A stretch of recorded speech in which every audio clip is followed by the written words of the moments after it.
নওজান শাখা সাহিত্য সভাৰ নৱম দ্বিবাৰ্ষিক অধিৱেশন সম্পন্ন। উদুলি-মুদুলি পৰিৱেশৰ মাজত সম্পন্ন হ'ল সৰুপথাৰ সমজিলাৰ অন্তৰ্গত নওজান শাখা সাহিত্য সভাৰ নৱম দ্বিবাৰ্ষিক অধিৱেশন।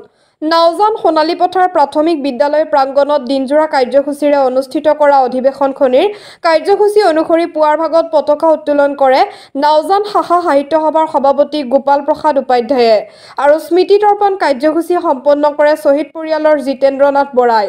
উক্ত কাৰ্যসূচীৰ পিছতেই বিশিষ্ট শিক্ষাবিদ তথা সমাজকৰ্মী অজিত আইচ আৰু জয় বাহাদুৰ লিম্বুৱে এই বৃক্ষৰোপণ কাৰ্যসূচী সম্পন্ন কৰে।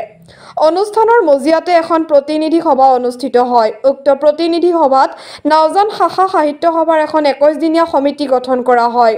সমিতিখনত সভাপতি হিচাপে বলিন চন্দ্ৰ বৰাক সভাপতি আৰু দেৱ সন্দিকৈক সম্পাদক হিচাপে দায়িত্ব অৰ্পণ কৰে। পৰৱৰ্তী সময়ত প্ৰাক্তন সভাপতি গোপাল প্ৰসাদ উপাধ্যায়ৰ সভাপতিত্বত এখনি মুকলি সভা অনুষ্ঠিত হয়। বিশিষ্ট শিক্ষাবিদ বলিন চন্দ্ৰ বৰাই আধৰা সভাখনত সৰুপথাৰ সমজিলাৰ বিভিন্ন প্ৰান্তৰ পৰা অংশগ্ৰহণ কৰা নানান ভাষাৰ কবিসকলক সম্বৰ্ধনা জনায়। মুকলি সভাৰ মাজতে প্ৰায় 10 গৰাকী কবিয়ে কবিতা পাঠ কৰি সকলোকে আকৰ্ষিত কৰে। আনহাতে নৱম দ্বিবাৰ্ষিক অধিৱেশনৰ সামৰণি অনুষ্ঠান হিচাপে উঠি অহা প্ৰজন্ম উপকৃত হোৱাকৈ বিভিন্ন কলাকৃষ্টি পৰিৱেশনেৰে এক সাংস্কৃতিক সন্ধিয়াৰ আয়োজন কৰি অনুষ্ঠানৰ সামৰণি মাৰে। আজি নওজান শাখা সাহিত্য সভাৰ নৱম দ্বিবাৰ্ষিক অধিৱেশনত সোণালী পথাৰ প্ৰাথমিক বিদ্যালয়ত এদিনীয়া কাৰ্যসূচীৰে আমি অনুষ্ঠিত কৰিছোঁ। ইয়াত 5জন গাঁও পঞ্চায়তবাসী ৰাইজে যথেষ্টখিনি সহযোগিতা আগবঢ়াইছে আৰু আমাৰ আজি প্ৰতিনিধি সভাত 21জনীয়া এখন নওজান শাখা সাহিত্য সভাৰ সমিতি গঠন হয় আৰু তাত মই বলিন চন্দ্ৰ বৰা আৰু আমাৰ দেৱ সন্দিকৈ সম্পাদক হিচাপে লৈ 21জনীয়া সমিতিখনে পৰৱৰ্তী কাৰ্যপন্থা গ্ৰহণ কৰিব। আজি অধিৱেশনৰ লগত সংগতি ৰাখি পুৱা পতাকা উত্তোলন,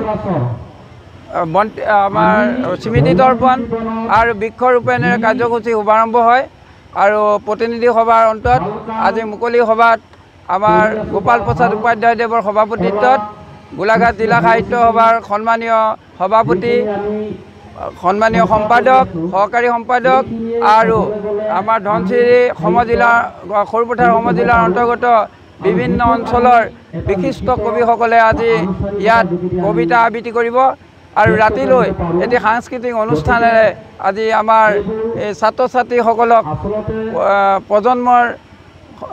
উঠি অহা প্ৰজন্মৰ প্ৰতি আকৰ্ষিত হ'ব পৰাকৈ সাংস্কৃতিক সন্ধিয়াৰ আয়োজন হৈছে।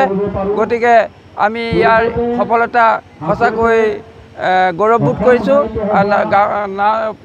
পঞ্চায়ত 5জন গাঁও পঞ্চায়তৰ সমূহ ৰাইজক আমি ধন্যবাদ আৰু কৃতজ্ঞতা নওজান শাখা সাহিত্য সভাৰ পৰা জনোৱা হৈছে। আমাৰ এখন নৱম দ্বিবাৰ্ষিক অধিৱেশন হয়, গতিকে আমাৰ এই বৃহত্তৰ 5জনবাসী ৰাইজৰ সহযোগত আমি এই অধিৱেশনখন সফলভাৱে ৰূপায়ণ কৰিবৰ কাৰণে সক্ষম হৈছোঁ। কাৰণ এই অঞ্চলটোত এনেকুৱা এটা অনুষ্ঠান আগতে কোনো পূৰ্বতে হোৱা নাই, কিন্তু আমাৰ ৰাইজে এইটো অনুষ্ঠান ইয়াত প্ৰথম পাইছে। গতিকে ৰাইজে বহুত উৎসাহিত হৈছে। আপোনালোকে দেখিছে যথেষ্ট ৰাইজ ইয়াত গোট খাইছে। আমি ইয়াৰ লগত সংগতি ৰাখি সন্ধ্যালৈ আমি সাংস্কৃতিক অনুষ্ঠান এটা ৰাখিছোঁ। গতিকে তাতো যথেষ্ট ৰাইজ আমি হ'ব বুলি আশাবাদী।